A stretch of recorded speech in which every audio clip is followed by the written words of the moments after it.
you know, All right, we are a few minutes past here, and I know folks will continue to be added over the next couple minutes, but why don't we kick things off?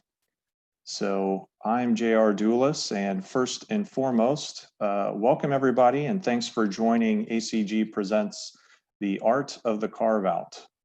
Special thanks to our sponsor, KeyBank Capital Markets, as well as ACG's 2020 Dealmaker Award winner for Buyout Firm of the Year, Edgewater Capital Partners. So thanks to Bob and his team for helping set up and collect today's panelists to join the discussion. So today's panelists represent a consortium of experts, including buyers, sellers, corporate and private equity firms, as well as service providers from some of Northeast Ohio's most respected firms. So let's dive into today's agenda.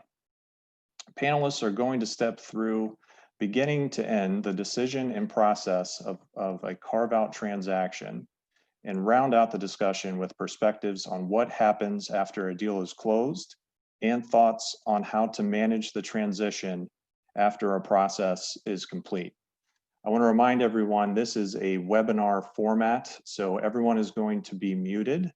But if you have questions, you're encouraged to use the Q&A function, which is the box at the bottom of your screen.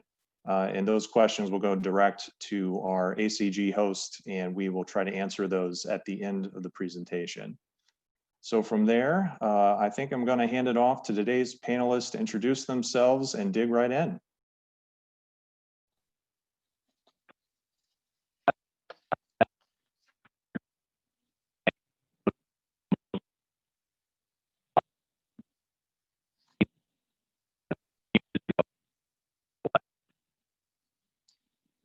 Joel, I think we're having some difficulties hearing you. It's cutting in and out, the microphone is.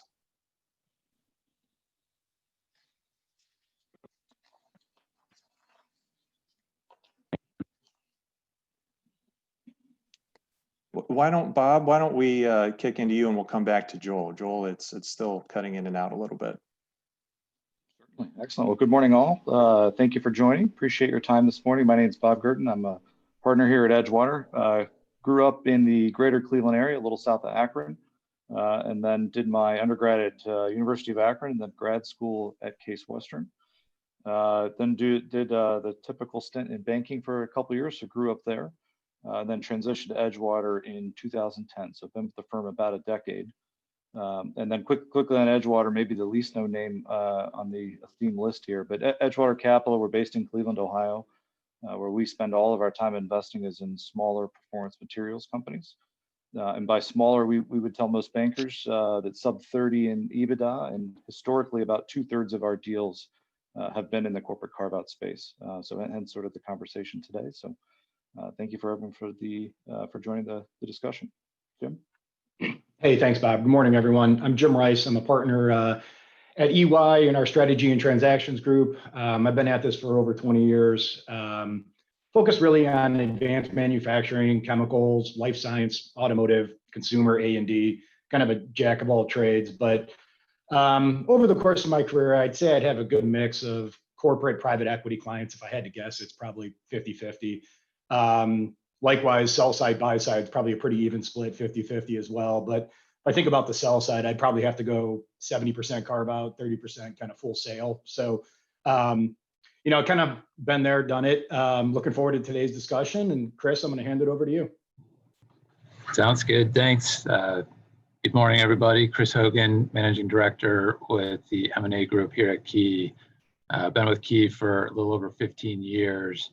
Focus pretty much all my time on obviously M&A transactions, but really sell side work in particular. Also do a little bit of buy side advisory work as well. I've worked on a fair number of divestitures over the years. I think it's certainly a very topical area right now. I mean, one thing that we've certainly seen with a lot of the kind of new world, if you will, in terms of COVID, is spending a lot of time with our corporate clients, with our corporate client boards around revisiting their portfolios and truly looking again at what's core, what's non-core, and some of what's taken place, over the last 6-9 months has changed, some of that thinking. And so it's, I think, a very interesting and, as I mentioned, topical area to be covering today is around divestitures and, how that process works. So with that, I'll flip it along here to Howard. Yeah, thank you, Chris. Good morning, everybody. Thanks for having me. I'm Howard Bobrow. I am a partner in the business and finance practice group of Taft, Stettinius, and Hollister. I sit in the Cleveland office. I'm a native Clevelander. I am a private equity M&A lawyer. I do a lot of middle market to lower middle market transactions, buy side, sell side, financial sponsors, strategics, and quite a good number of carve-outs. So I'm looking forward to this discussion quite a bit.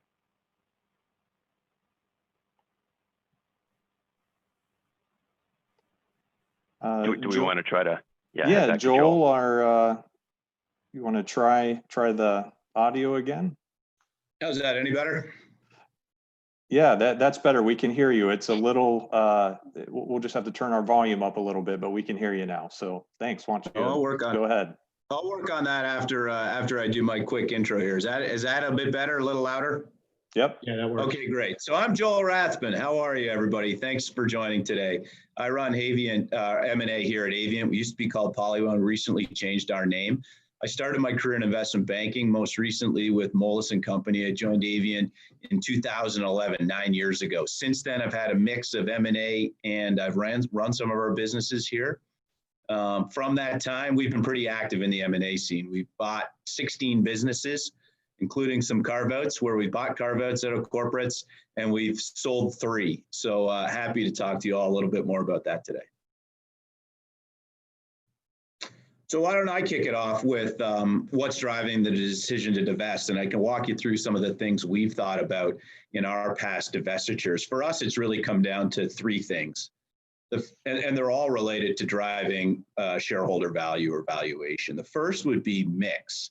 So when we think about mix, we think about changing the overall portfolio of our business. And so we've both bought and sold businesses to drive ourselves towards industries that have higher growth rates, to drive ourselves toward businesses that have less cyclicality, to improve our overall margin of our business. As lots of people in our business, we're a chemicals business, look at margins as a surrogate for a specialty. It drives their valuation a little bit.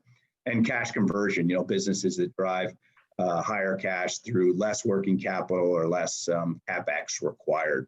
And so we've had a pretty substantial mix change. If you look at our business since 2006, 2007 range, we used to be sort of circa 10% in healthcare, consumer, and packaging, some fairly high growth industries. That's now over half of our business is focused on those 3 industries. And we've also reduced our exposure to building construction. We've gone from over half of our earnings came from building construction to now it's around 10%. So that's been a pretty big mix change and has helped us drive more cash flow and a higher multiple in the marketplace. The second would really be return on capital. And that can both be cash capital, but it also can be management time. And so from us, there's only so many things that the corporate team can really look after and focus on. And we want to make sure that we're focused on the businesses that we think are going to drive the highest return. In some cases, that means other businesses, while they might not be bad businesses, they're just not getting the right attention or the right corporate support from a capital standpoint to really grow. And that's the point where it should really be put into different people's hands. And we've done that a couple of times. And the third would just be capital redeployment. So as we've sold businesses, we turn around and invest that capital right back in our organic business, or in our case, acquisitions. And so it's really been a source of capital to us to really drive our strategy. Those have been really the 3 reasons we've done something. I also think there's a 4th out there, and there may be more, but it could be if you have a real multiple disconnect. So if you're a business where the majority of your businesses trades at X, and you have a gem of a business, a smaller business inside your portfolio that trades at Y, and Y is bigger than X, you might look at divesting that just because you aren't getting the recognition for that value in the marketplace. So those are some of the reasons that we've thought about selling our businesses. We've generally sold one every 3 to 4 years. And then we use that capital and just buy, 2 to 3 more businesses in that time period. It's worked out pretty well for us. So moving on then to, what do you do to get ready for a sale? For us, one of the biggest decisions up front is, when do we tell the management team of the business that we're going to sell?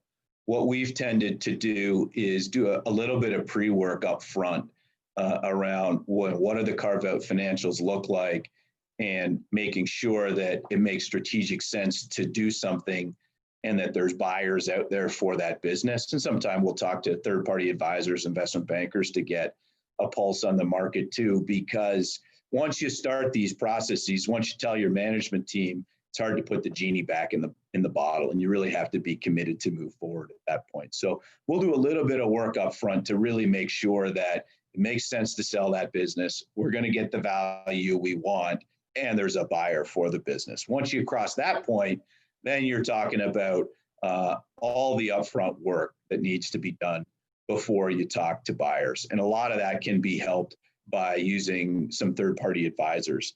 And it really depends on the situation. We've chosen in the past to use bankers to sell our businesses. Most of the businesses we've sold have gone out to broad auction. I think bankers can be helpful in creating some competitive tension and just dealing with the amount of work that's involved in dealing with multiple parties that might be looking at your business.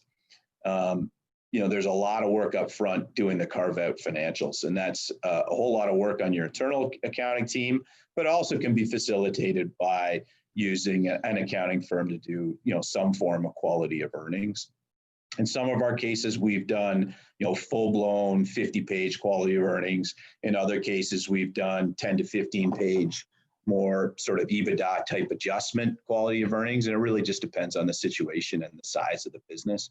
But I think that by front loading that work, you get a lot of the questions off the table early, so that when you do have buyers in and they're looking at stuff, you've already done the work and can respond quickly rather than playing, catch up all the time. There's a fair amount of tax work that goes on up front, and Howard and Jim are going to talk a little bit about that once we pass it over to them. But that's absolutely critical to get right up front, because it really affects your process and your structure. We do a lot of legal work, mainly just to chase down all the contracts of the business that can be, in different places. That includes supply contracts, environmental contracts, third-party sourcing contracts, all that sort of stuff. And you also want to understand whether there's any real landmines from a legal standpoint, so you can structure around them up front. The last big sort of diligence item we would do is we've typically always done phase ones on all the sites that we're going to sell, unless there's been a recent phase one done on it. It just we find it speeds up the diligence process. You only do your phase ones once. You're in control of those phase ones when you do them, and in the overall scheme, they're not that expensive. So I highly recommend you get your environmental work done first. Certainly, if something's uncovered in a phase one, we'll deal with that up front, either do a phase two or just clean up the site. And then the last one would be really, determining what's in scope, primarily from an employee standpoint. What corporate employees do you have that can transfer with the business to do some of the back office stuff, and what roles need to be filled as you build up a bit of a standalone financial picture. So why don't I pause there and hand it off to maybe Jim and then Howard, talk a little bit more about some of the work that you guys do with corporates to get them ready. Yeah, thanks, Joel. I'm not going to lie to you, you stole a little bit of thunder there, but we'll let it slide. I mean, the good thing is the same thing that you guys are thinking about, and some of the key messages that you just threw out there are really what we think about. How do we fit into a carve-out process? And where can a third-party advisor kind of fit in? And from an accounting firm perspective, I mean, there's a lot more than I think a lot of people think of, some of the big four as audit and tax, but, there's obviously a lot of other pieces, parts that we're all doing these days. And, all of that kind of comes back to, how do you help to manage the risk in a carve-out situation? What financial information is required in the process?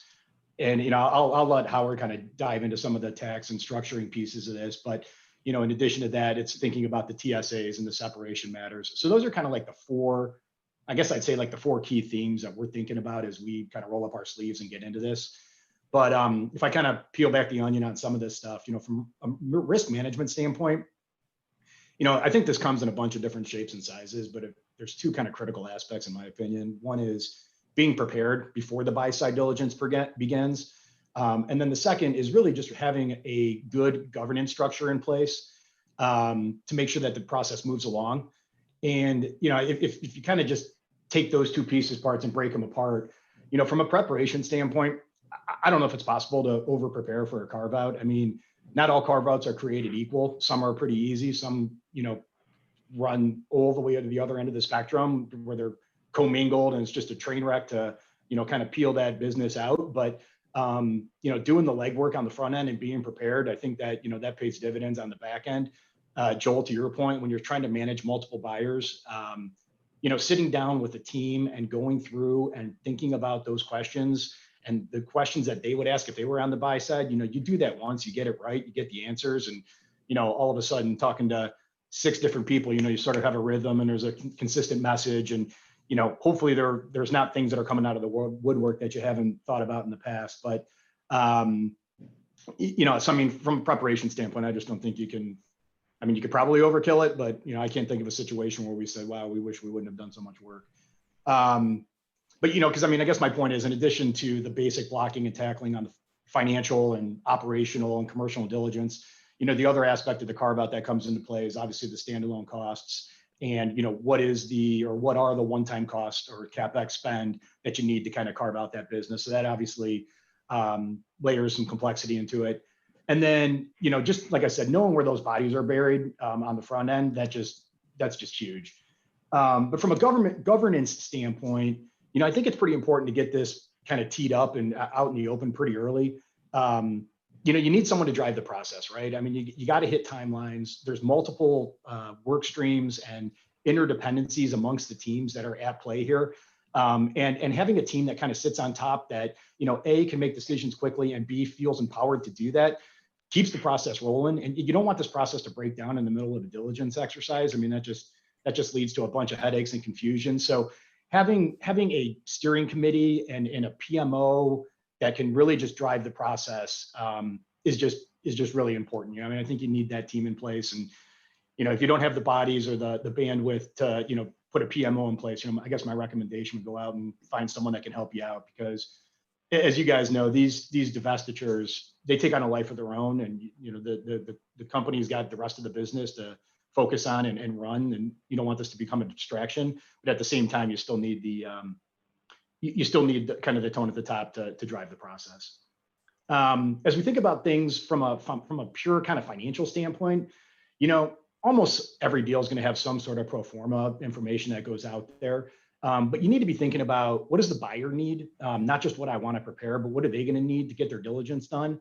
And, I would tell you, in today's environment, the balance of power has shifted, I think, to the buyers. They're going to dictate the information they need to make an informed decision. And people aren't throwing money around in the middle of a pandemic. I mean, it's hard enough when you're not able to just, get on a plane and drive out somewhere and do a site visit. So you damn well better have the financial and, other information kind of buttoned up, because people are going to ask for it, and you don't want to be scrambling later. I mean, it's far easier to be on the offense than the defense here. But I think, obviously what complicates the carve-out process is really that need to understand the sort of the different level of information, because it's not just the blocking and tackling, it's the standalone cost. It's, the separation cost. Where do people have to spend money? How are you going to put something in front of someone that says, hey, this is how this is going to work. Here's how we're going to get it out. This is why it's not going to break as soon as you guys take it over. And then, that's all different than just going out and selling the full company, right? I mean, you got to think about just other pieces that people are going to need. Sometimes you can get away with pro forma information, but that's not always the case, depending on, the size of the company, or, maybe the buyer needs to go out and get that. You may need an audit. If you think that's going to be a possibility, get that on the table soon, because it's not a short lead time. And, I think, as you think about what other information do you need, that standalone cost, think about the corporate allocations. That's not always the best way to think about the cost that the business needs. I mean, that could be a peanut butter spread. Thinking about how you would look at this on the buy side and building it up, bottom up, that's going to put you in a pretty good position to think about what are those costs that are required to run the business. And a lot of times, to the extent the management team is going in the deal, they're going to have a point of view on what they think they're going to need. And you don't want someone else coming in, taking that first stab at what do I think it's going to take to run this business. Putting your best foot forward is going to put you in a better negotiating position, not only on the standalone cost, but having a true operating model that says, look, this is how this thing is going to work on day one. Here's the TSAs that we think we're going to need. Here's what they're going to cost.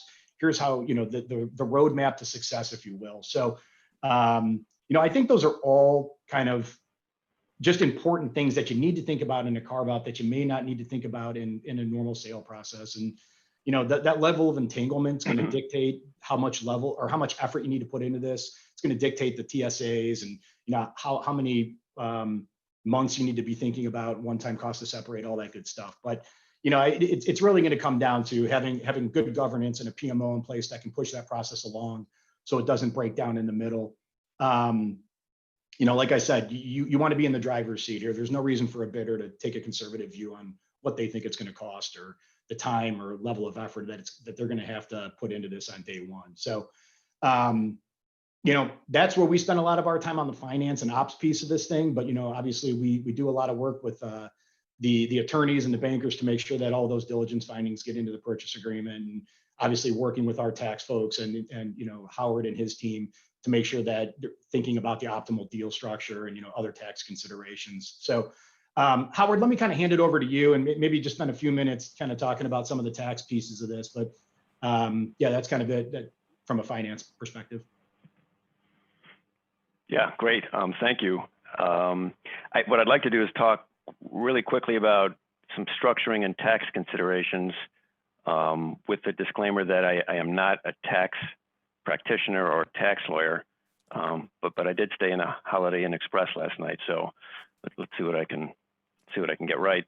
In terms of structuring, it's really pretty intuitive. Sometimes you get really lucky and you can acquire on the buy side, you can acquire some specific discrete entities where you're buying maybe some subsidiaries or corporations or corporate entities or LLCs, whatever they are, but those boxes have the actual assets, personnel, and other relevant things that you will need to conduct the business after the transaction closes.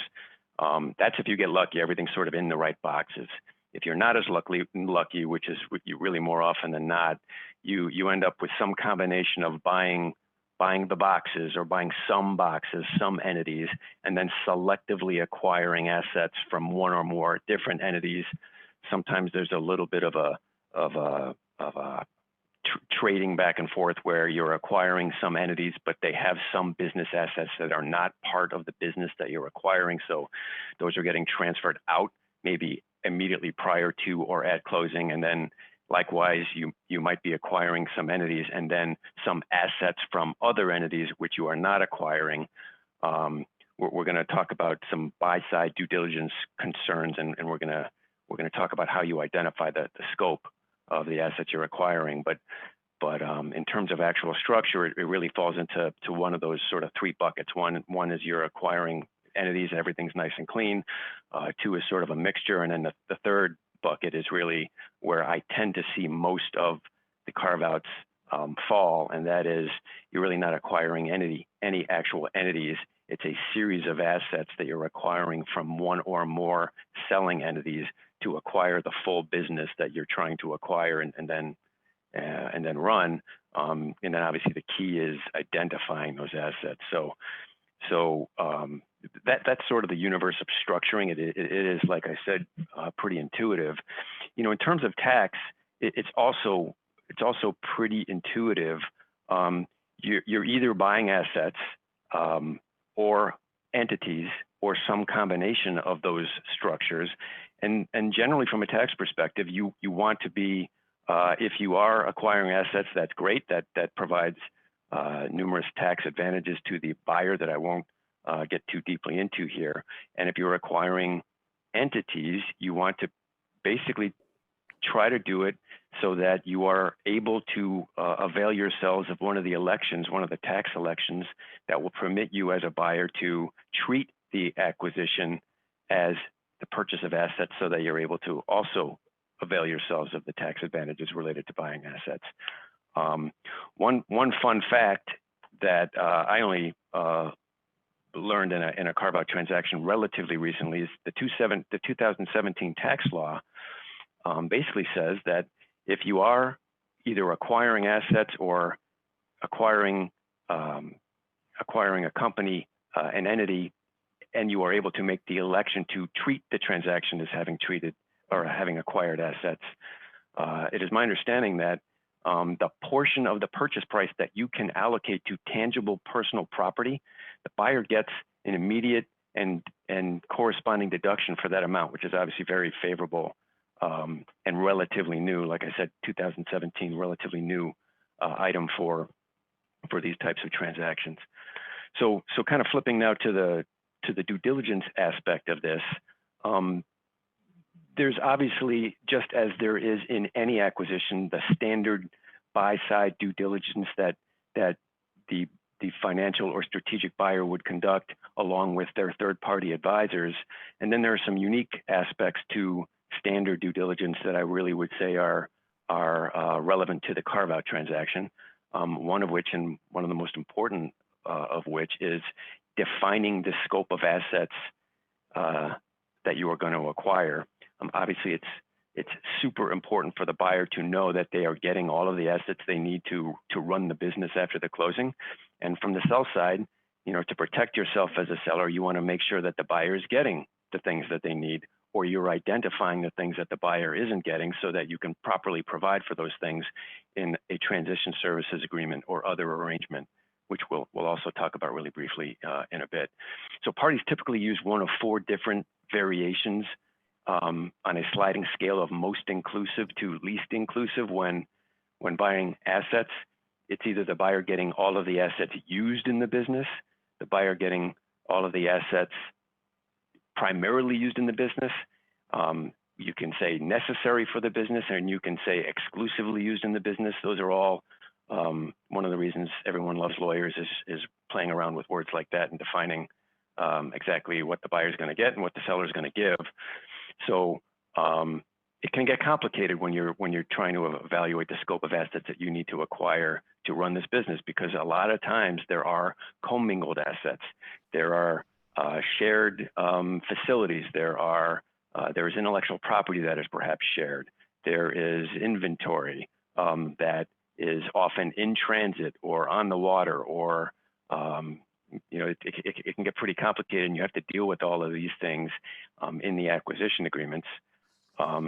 So other key due diligence items on the buy side, specifically relating to intellectual property, you want to identify software that is used in the products or services or operations of both businesses. You want to identify trademarks used to brand the products and services of both businesses. Is there IP licensed from third parties? Are there patents? Are any of the things I just mentioned shared? And if they are, who's going to own them? Who's going to have the right to enforce them? Does somebody need a license, whether it's the buyer or seller, depending on who's going to own it, to continue to use them? So these are all things you have to identify as part of the buy side and sell side due diligence process. Continuing in the due diligence side, you want to evaluate whether there are intercompany arrangements, credit support. Are there intercompany agreements necessary to the business? Does a commercial agreement need to be put in place or negotiated between the buyer and seller in advance or at closing, such as a supply agreement, maybe a manufacturing agreement? You want to also analyze contracts that are integral to the business, whether they be supplier agreements, customer agreements, but are they shared? Because if they are shared with the business that is remaining with the seller, you do have to figure out a way to sort of parse through those things and decide what you are supposed to get as a buyer versus what you're supposed to keep as a seller. real estate. Is there real estate owned by the business, used in the business? Are you going to be leasing real estate from the seller after the closing? Are you acquiring the real estate? A big part of buy-side due diligence, and somebody mentioned it a little bit earlier, is what you're going to do with the employees and employee benefits matters.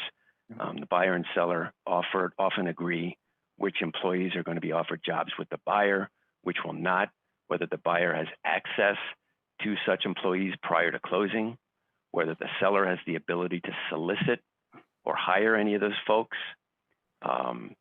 who has severance obligations for employees who are transferred, who has severance obligations for the employees who are not transferred. All things that you need to kind of wade through, and often a buyer will engage very competent third-party service providers and consultants to help them through some of these issues. For example, another thing I just thought of is the closing conditioned on whether the buyer can retain any key personnel. Obviously very, very important. Post-closing benefits. In a typical carve-out transaction, most benefit plans stay with the seller. So sellers often create or seek to impose obligations on the buyer to maintain the same or comparable or at least as favorable salary, bonus opportunity, and benefits as were in place for the group prior to closing. Buyers may be concerned that the costs associated with these employee benefits may not be accurately reflected in the carve-out financial statements. Often, unless it's an add-on acquisition, buyers, and particularly financial buyers, will often not have existing benefit plans in place to offer to the transferred employees, and instead have to create these new benefits and new plans. And in those circumstances, a buyer often lacks the purchasing power that could be in place from a large seller to offer and implement comparable plans at comparable costs. So let me talk really quickly about transition services, because once you identify as a buyer the universe of assets that you need to acquire, it's unlikely that a buyer will acquire all of the assets needed in the operation of the carve-out business. So often a buyer will enter into what we call a transition services agreement. Typical transition services can include IT systems support, finance, accounting functions, other human resources. More complex transactions, transition services can contemplate short-term sharing of physical space, manufacturing capabilities, and even people. I've worked on several carve-out transactions where personnel were shared for some period of time post-closing. So when you think through transition services, there are some very, very key points that you need to be worried about. One is what are the services going to be?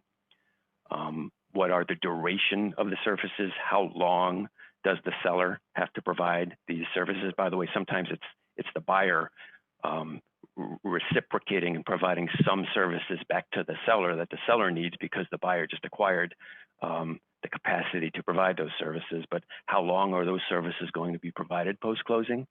And then usually one of the key components in a negotiation over transition services is cost. Who's going to pay for those services? How long are they going to pay? Is it going to be formulaic?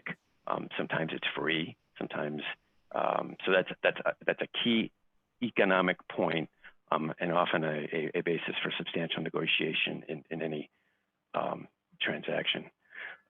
Hey, Howard. Yeah. If I could just kind of jump in on the TSA front, because I mean, there's a million things going on in these carve-outs, and if you do the diligence right on the front end and you understand those costs, if you understand the separation issues and how commingled this asset is, the TSA stuff sort of writes itself. You don't have to wait until the end of a deal to figure out what your TSAs need to look like. I mean, that's something that should be kind of coming together in the operating model as you're carving this thing out, because you're doing a lot of work around shared facilities, machinery, I mean, sometimes people. And the other thing I would sort of add to this is carve-outs are a lot of work, right? But there's an opportunity here for the seller to sort of kind of view the art of the possible. You know, you can take that business and all of a sudden you could say, hey, I don't need 8 people in finance. I could run this thing with 4. I could run it with 5. Or, you know, the IT platforms that we're on, that's not needed for a $50 million company. That's for a $20 billion company. So, you know, there's a lot of opportunity to kind of spin this thing on its head to some degree.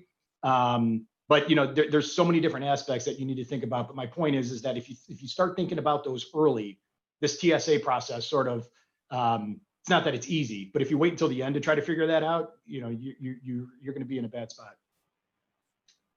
Yep. Yeah, good. Thank you. Good points, Jim. Thank you. Let me just make 2 really quick points in terms of sort of the legal documentation side of this.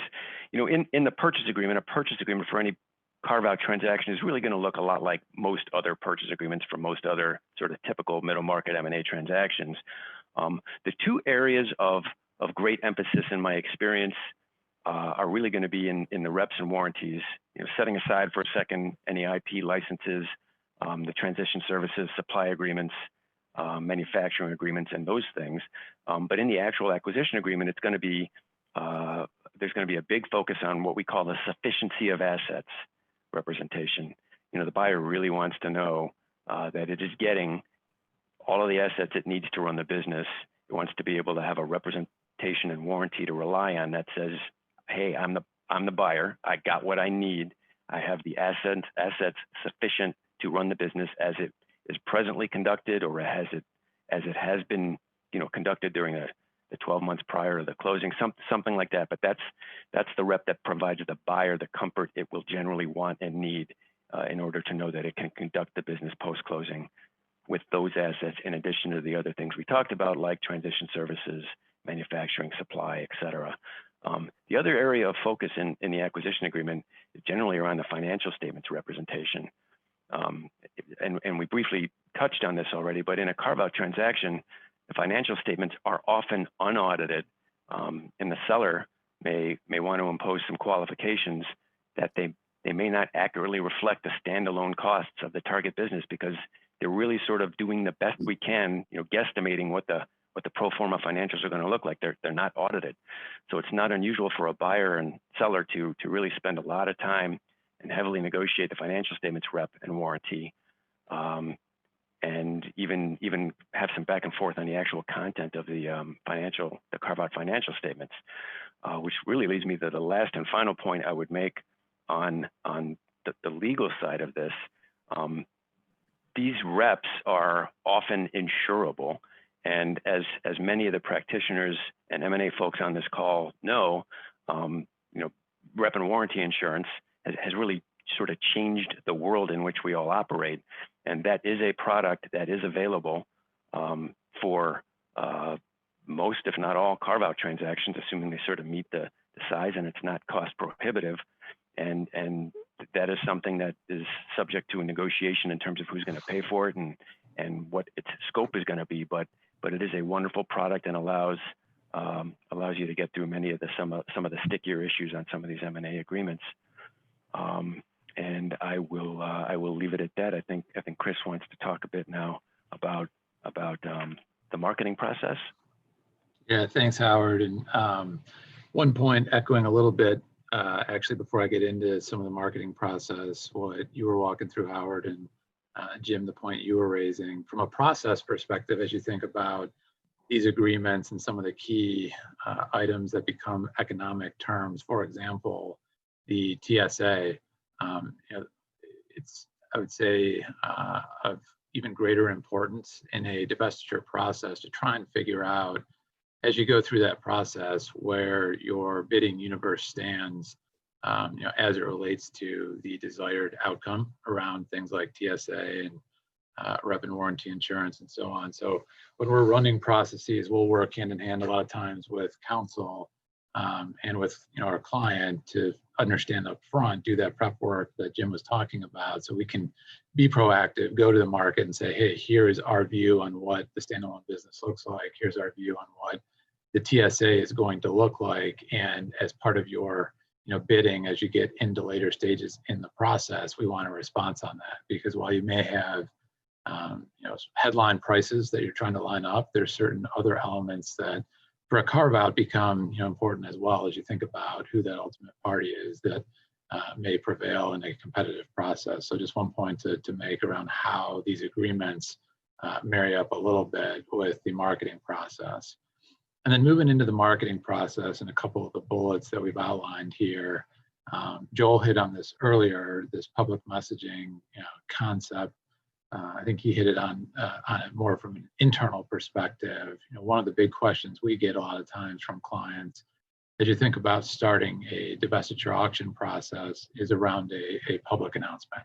Does it make sense to publicly announce that we're exploring a potential sale for XYZ division, for example? And there's pros and cons, honestly, to doing that.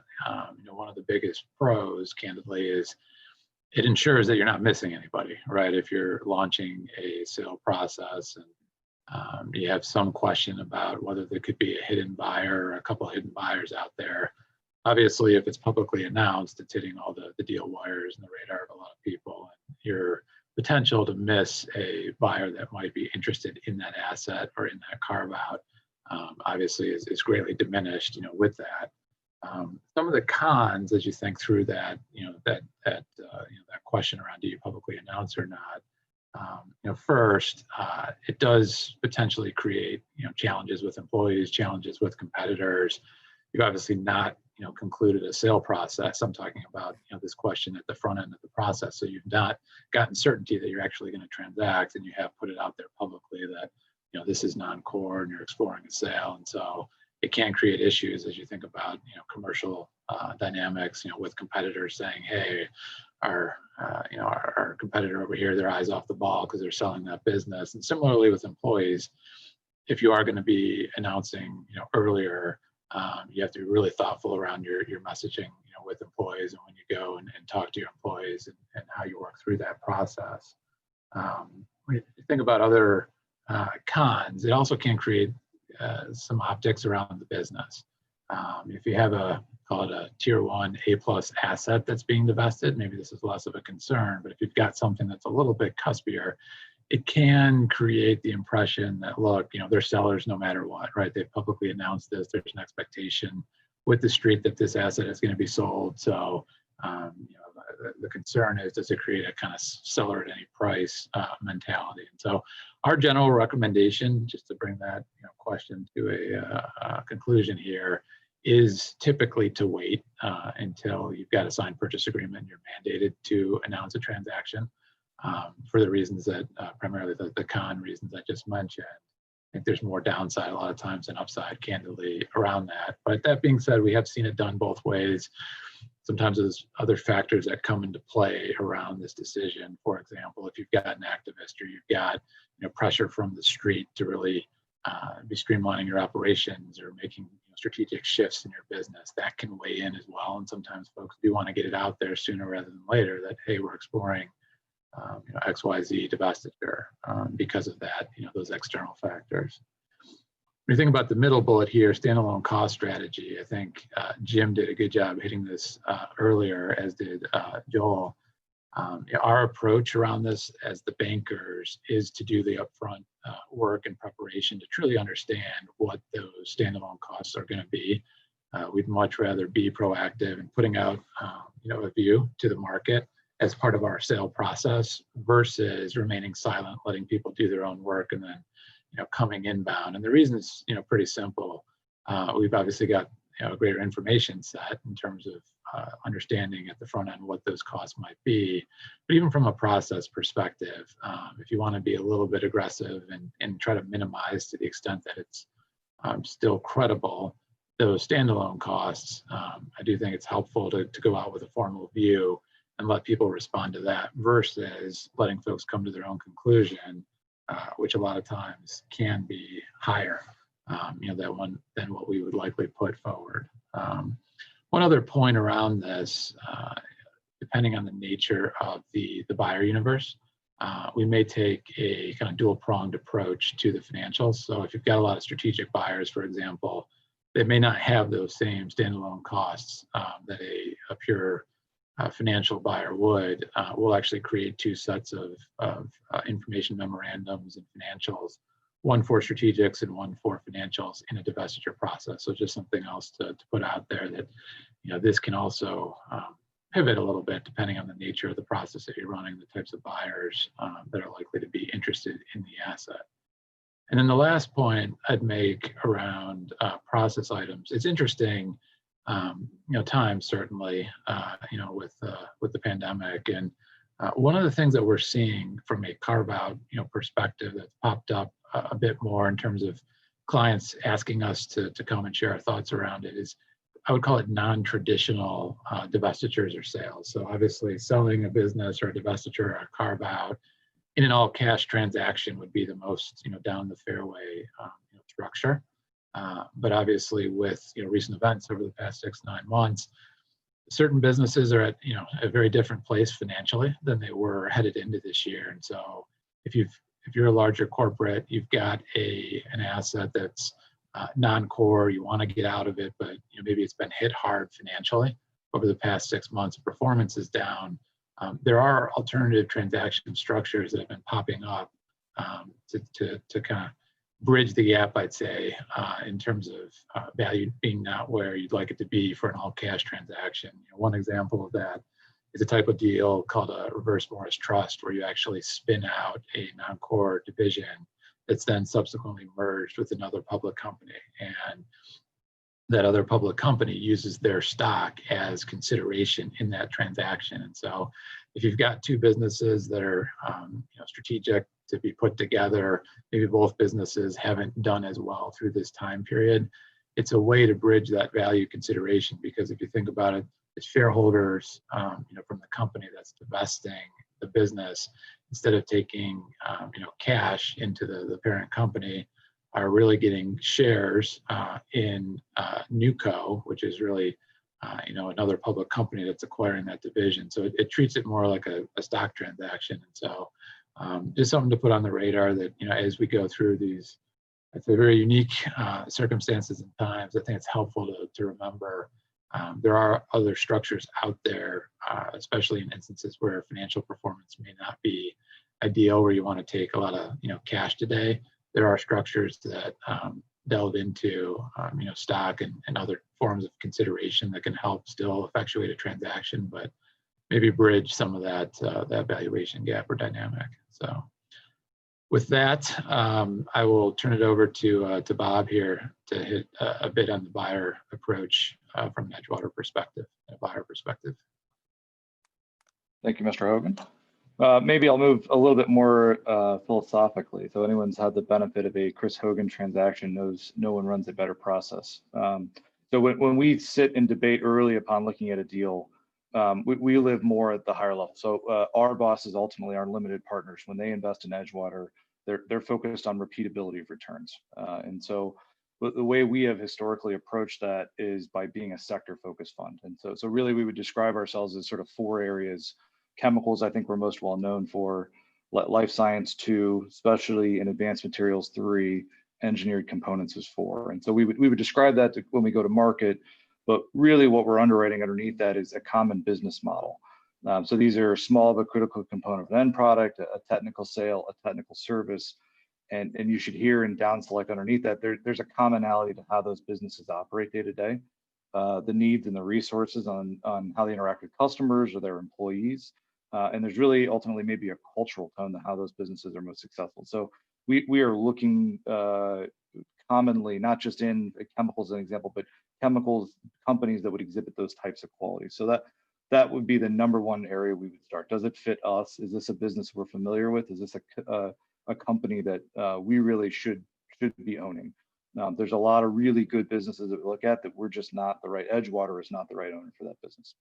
The 2 then, buying something is inherently an arrogant topic. Joel, if he's selling a business, he's going to know more about that business leading up to the sale process and through the sale process than likely I'm ever going to know. And so we spend a lot of time thinking about why are they divesting? What have they tried? What has worked? What hasn't worked? And then why are they selling? And then our job over the course of our ownership is reposition, maybe bring that focus, bring that resource or investment and really focus area to bring the right strategic buyer to bear down the road. And so the question should be, why aren't they there today? What do we need to be doing throughout our hold period to bring that the right and maybe highest value in the simplistic mentality? Why aren't they there, and how do we bring them to bear down the road? And that's really how we're approaching the front end of the deal. If we can answer those two topics with a fair amount of confidence, then we'll have enough conviction to really dig in and run. Most of the things related to a process, and we'll get into some of the nuances in the next slide of how we think about it and approach it, and maybe some of the playbook. But Hogan's not going to let me have control of any of the process along the road until we get to the very end. And in there, we would typically try to stand out and be unique by what we would call maybe the Edgewater approach. And so our goal is to maybe position our bid maybe on 3 value levers. First is going to be surety of closure. Second is going to be speed. Third is going to be speed of closeout for corporate. So if Joel's looking at his team and thinking about other buyers, if I can eliminate TSAs and say, when we close this darn deal, we're done, that's a unique offer. And then the fourth is value. So I think in a market where we're awash with capital, awash with private equity firms, the more that I can play up our ability to bring surety, speed, and then close out a TSA or elimination of TSAs, I think is a unique offer. Our typical deal, the way we'll approach it, it'll follow a normal deal up to LOI. When we're leading into LOI, we would be coming to the banker, hopefully with a fairly baked carve-out plan. We've identified usually most of the major topics that need to get done. Now, we won't be down into specifics because at that point, they probably haven't let us in to understand those yet, to talk to the team and to get to know them. But we're going to already be identifying how we will approach the third parties that will support us and how we're going to stand out and really position our offer versus other folks. And that has historically been the area I think that's made us most successful, in particular in the chemical space. Maybe go next slide. We let a lot in this deck on recommendations for preparation. I would say the vast majority of corporate carve-outs that we've seen, and we've seen a pretty big uptick, especially since July, corporates are not prepared for a sale process. They haven't considered the legal entity ramifications. They likely have done a Q of E, they're likely as a banker, but to go the next step and think about how do we actually affect this deal? How will we get it done? And what are we proposing? Right? What position are we taking? That's most of the areas that Edgewater is bringing those thoughts to bear. We're doing that as part of the diligence. So when we're doing subject matter calls early in the process, we're asking for a carve-out call to walk through the dynamics, to try to understand the business and the needs of the business. But really under the guise that we need to be a thought partner to the seller and help them think about and digest these sorts of things. So if I go underneath these, and this really leads, you should picture these 6 topics on the left side of the sheet here. These really start at the beginning of the deal once we have conviction, and then follow all the way through to once we sign a purchase agreement. And I went a little bit over that, or jumped over it. But our objective would be when we get to after LOI, we would do the majority of our legwork, queuing and organizing our carve out. When we get to signing the purchase agreement, we would advocate for a separated sign and close. And then between that period, which is typically 90 days, we would do 100% of the. Give you an example, a deal that Chris Hogan and Howard and I just worked on last year. We found out about the deal in July, August, a couple of years ago. Went through the normal sort of transaction process into the fall. We signed a binding purchase agreement with commitment letters at the end of November. And then during the holidays, December, January, February, we did 100% of the carve out. And then at the end of February, we closed without any TSAs. That was something for a $70 billion company and a much smaller size transaction. That was compelling that there wasn't going to be obligations or engagement or requirements on the seller once the deal had closed. And the way we would frame that is really these 6 topics. So as an investor in the chemical space with that tilt, every formal discussion, we start with a target or portfolio company is around environmental health and safety. That's a table stake. We can't screw that up. If you know an Edgewater business, you will hopefully know and perceive one that we are world-class in how we approach our operations, our folks, our culture.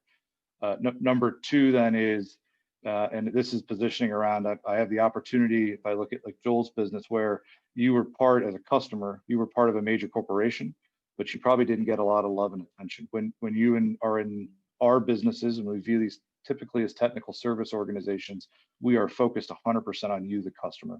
And I think that lens and approach and tone to communication is critical. And the first impression you make with them as you separate from the corporate parent, as you get away from the mothership is absolutely important. And I would admit to you, we haven't always done that perfect. And that's one to really focus on. 3, in the teams, more often than not, these are multi-site or single site. The team typically views themselves as a piece of a cog. They don't understand the big picture. They likely do not have a purpose or a vision of who they are or what they are or what the business could be. And our job is to help bring that to bear, right? And we're doing that through many conversations throughout the carve-out process.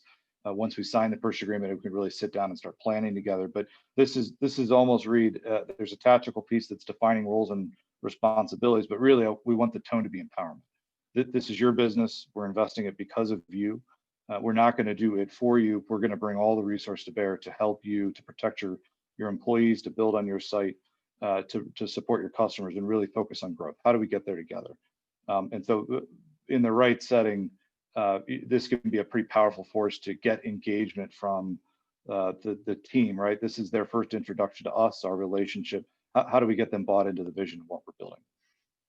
4th, and Jim, I think you hit a little bit on this. Most of the carve-out materials we see start with a top-down. This is the services provided by corporate parent. This is how we interact with SAP. This is how our benefit programs work. We will certainly take that under advisement. That kind of guides what we're thinking about. But the way we like to really approach this is sort of a zero budget basis. So we will start with a quote, our way all the way quote to cash. So a new inquiry comes in. It's a historical customer. Who do they call? What are the questions that they come with? How many of those are you getting a month? And then what do you do with the piece of paper once you have it? And we'll work our way all the way through a system, all the way to now you send out the invoice. How do you go and get collection? Who does that? Who do they know who to call? Are we doing this under what sort of contract or relationship are we having? Is it some sort of longer term contract or is it more of a PO based? And so we'll do a series of those iterations over many product families and types of customers to make sure we get a flavor of the business. But that's really how we're working backwards to, do we have the right system? Do we have the right head count? Do our folks have the right resources around them to make sure they're successful? Number 5 on here, as we go through this, there is a ton of moving pieces. And so what we will try to do is really establish functional teams. And so this is something we're probably trying to bake into our letter of intent, and certainly try to bake into our purchase agreement, where we will identify critical functional areas. So finance being one, accounting. There will be someone selected at the selling company that, or a committee that will own that. There will be someone at the target company that will own that. And then there will be someone at Edgewater, their advisors, that will own that. And that'll be a subcommittee that will report into a broader group. But they know where to go get data. They know who to call on. Half the battle in a lot of these is just navigating the resource, right? Who do I call on the other side of the table to ask questions on 401k? Who do I call on the other side of the data to get data extraction out of SAP? Who's actually done the extraction out of SAP and knows what that looks like? So it's really sort of setting up what are the major items that need to get done, and then what's the responsibility, both of the seller, the target company, and us to get that done.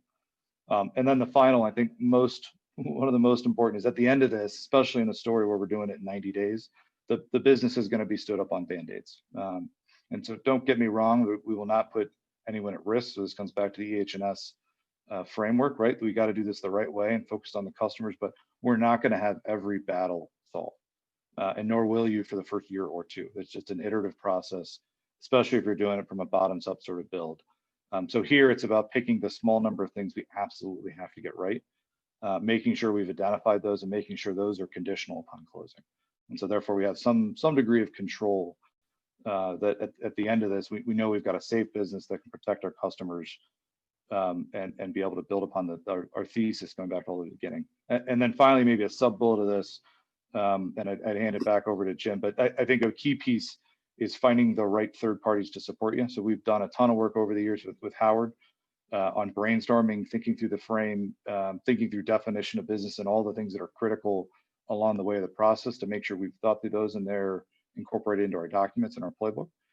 And then finally, third-party support like Jim, that it isn't just about a QV or a financial guidance or is our EBITDA right, but there's a whole breadth to bear within the E&Y network, that if I can take the learnings of that third-party provider and build on it into IT, or into the sales process as a sort of transaction process as we're think like collection of AR or otherwise. There's just a more powerful replication of not teaching everyone, here's what we're doing, here's why we're doing it. There's commonality of language and approach. Jim, hand it to you.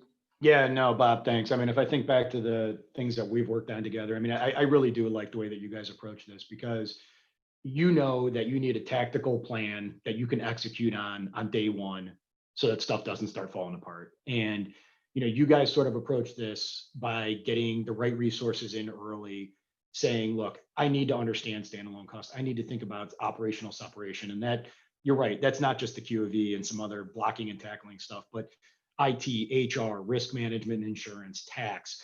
You know, you guys really kind of roll up your sleeves and you're ready to look at this thing holistically. And if the buyer's done some front end work, great, you got something to leverage. If they haven't, you're ready to roll. And, you know, we kind of let our team loose. I mean, if I think about the most recent thing that we worked on together, you know, the seller wasn't overly prepared, but you guys are ready to deal with that. And, you know, we can come back to you and say, hey, listen, you know, you might, I don't know, tell them you need 5 people in IT. You know, you probably need 2, but, you know, you guys, it puts you guys in a position where we can start looking at this thing with the right subject matter experts in the right areas and the levers that you can pull, and you guys can model it out however you want. But when the seller isn't prepared, you know, you're in the driver's seat. And you know, you guys don't shy away from the carve-out. I mean, I think you're looking for them, which is great. But when you get there, you know what to do with it. So, you know, I think obviously you're looking at it from one lens on the buy side. You know, I've talked about doing it on the sell side. You do it on the buy side, you kind of flip it on its head, or you know, however you want to look at it. It's not, you're not doing things differently. You're just doing it either early in the process on the sell side, or, you know, doing it on the back end. That lift is going to depend on how much the seller did. So, you know, obviously the comments I just made are very buyer focused and working with you and your team. But Joel, I don't know if you want to maybe just spend a few minutes talking about, you know, how do you guys think about this when you want to have a clean break? What are you guys doing on the sell side to make sure you get there? We certainly do try and do a lot of that prep work up front. And so the more you can think about it, the better. You know, we benefit from the fact that we've got experts within each of our functional areas that have both bought things and sold things. So the IT folks know what they have to do. The finance people know what they have to do. The HR people know what they have to do from benefits and all that sort of thing. So we can get ready. But if you haven't done that, you can lean on your suppliers to, you know, your third-party service suppliers to help you get ready. So I would absolutely try and do that. You know, the more you can do to get ready, the better off you're going to be. And I think you just got to understand and be pragmatic about things, that the stuff's going to come up that you haven't thought about. And when it does, you deal with it, move on. Yeah, there's certainly no one size fits all for a carve out, right? Everyone's unique and different. You got to be able to roll with the punches. Yeah. Sure. Why don't I talk a little bit about TSAs? Because I think, you know, both buying and selling, I sort of think you can do them the easy way or the hard way. And the easy way for us has been, you know, pragmatic and flexible. You're never going to figure everything out. And as things come up, you deal with them in a fair way. And you make sure that the business you sold is supported and running well. And you get compensated a reasonable amount for that. That's the easy way to do it. The hard way is to fight about every single point that comes up. And I've done them both ways. We can do them both ways. I'll tell you, the easy way is a lot better.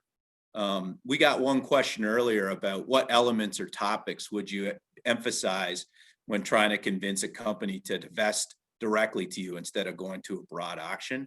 I will say it all comes down to standing up to your bid and not sweating the small details that come up. So if you say, I'm going to pay you 100, at the end of the day, you pay 100, and you don't fight about, you know, 50 grand here, 100 grand here, or do you really have the right standalone costs, blah, blah, blah. Certainly if something big comes up, you can deal with it, but you don't fight all those small little points.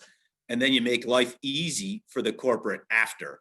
And that all comes down to TSA. And you don't fight over every point after it either. You just do things in a fair and pragmatic way. And that way, the corporate calls you up the next time. And so Edgewater is actually a decent example of that, right? They bought a bunch of businesses off of BASF. I don't know anything about it, but I bet they made BASF's life fairly easy. And I bet they showed up with the money that they told them they were going to do, you know, at the outset. And those are the two sort of things. And so if you get a track record of doing that, and you can have buyers call all those references, that's how you're going to get a bilateral deal. Otherwise, corporates have to do an auction, not so much for price discovery and to get the maximum point, but just to carry that leverage until you sign something up, because otherwise you get negotiated nickel dime to death. And so those are the two single most things you got to do to get bilateral deals. And if you do that, you will. And if you don't, you never will.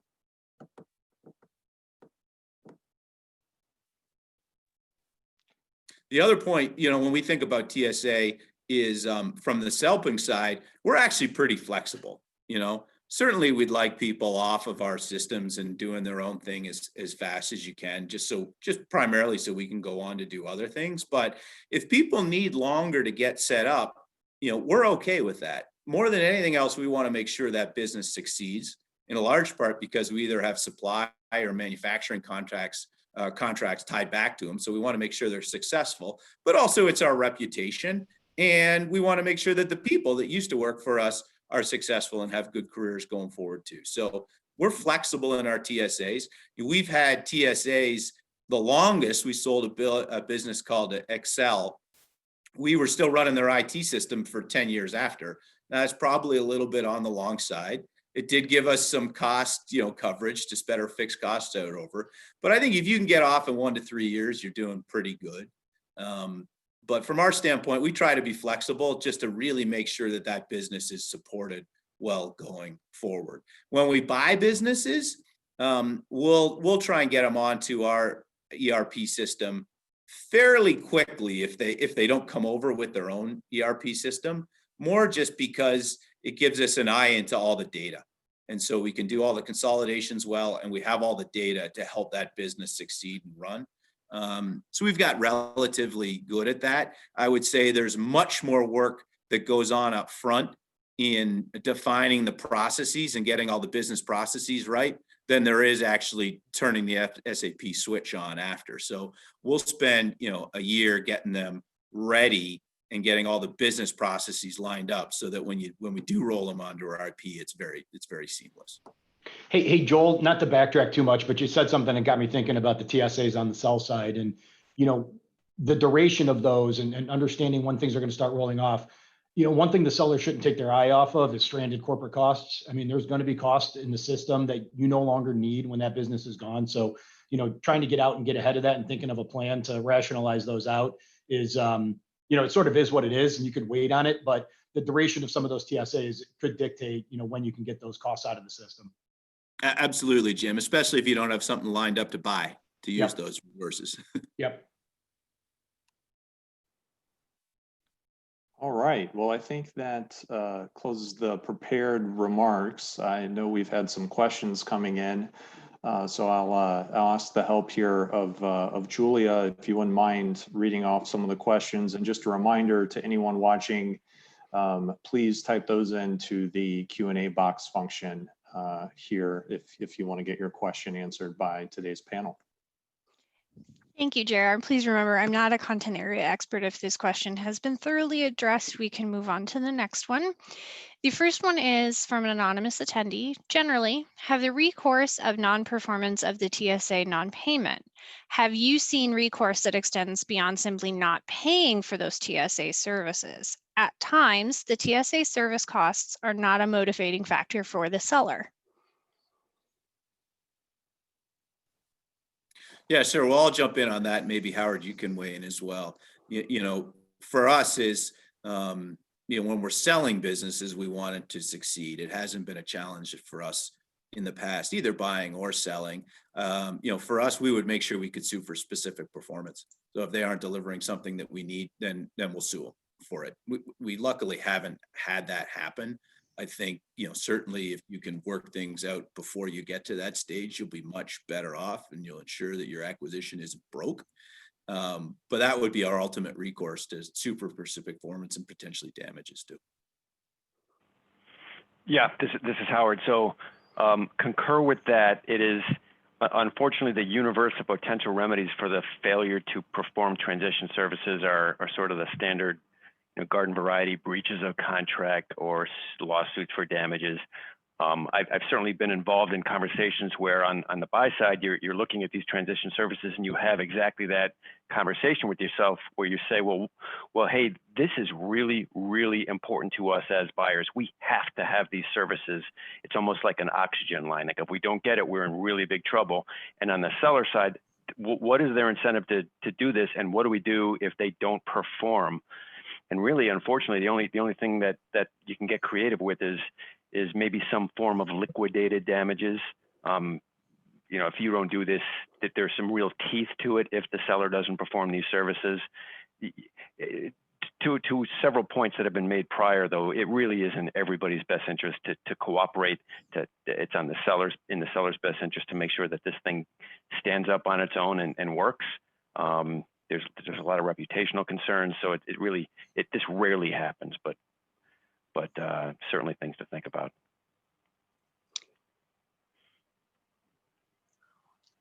Thank you. All right, another question. And this kind of goes back to what Jim was talking about. In what situations would you recommend using rep and warranty insurance with a carve-out transaction? Is rep and warranty insurance more common or less common these days? I can hit that one really quickly too. Yep, sorry. Yeah, go. Howard, why don't I start and then you, because we've done them together. I would say now rep and warranty is the standard, as it has become for all M&A. The things you're going to face in there that are the challenge are the likely ones you're already going to have as exclusions and policies. And so our standard approach now is a rep and warranty insurance policy, and then we'll have specific conversations, environmental or otherwise, where we know we've got known issues to negotiate and work through. Howard?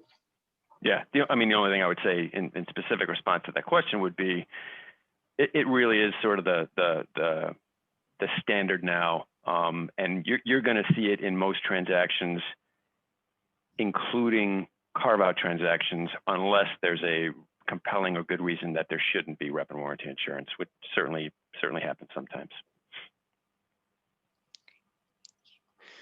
All right, this question is to Joel and anybody else with insight.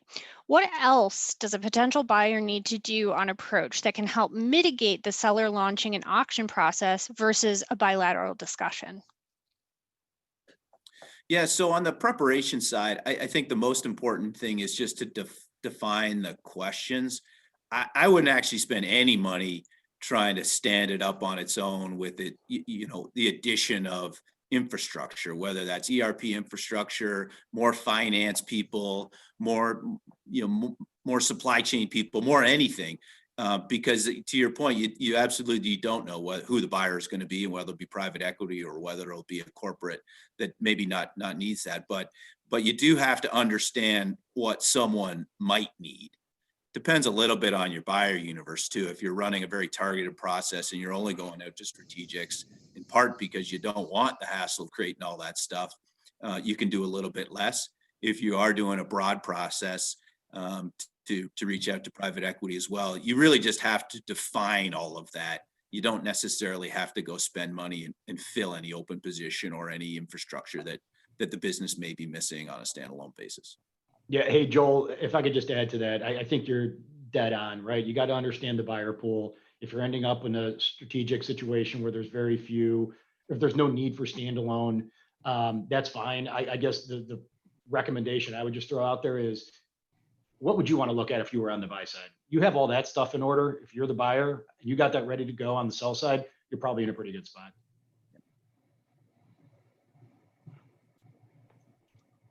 All right, this question is a little bit meaty, so it's going to be a little bit longer.